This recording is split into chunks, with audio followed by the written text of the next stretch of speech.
Veja, Pra isso é mim, pro meu importante. futuro ser melhor, eu não acho que é só eu que preciso melhorar. Não.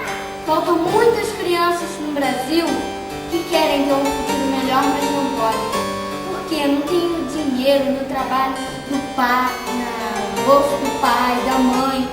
Porque está acabando o emprego no Brasil e ninguém faz nada, fica só de braço cruzado. Está faltando muita coisa no Brasil e no mundo. Muita gente tem esperança de um dia esse Brasil melhorar.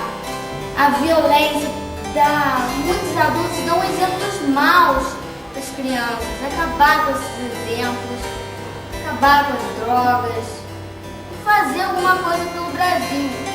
Porque tá todo mundo, tá presidente, tá prefeito, tá todo mundo lá. Mas estão os braços cruzados e não estão fazendo nada. A única coisa que eles estão fazendo é ficar sentado lá sem fazer nada. O povo que se vire.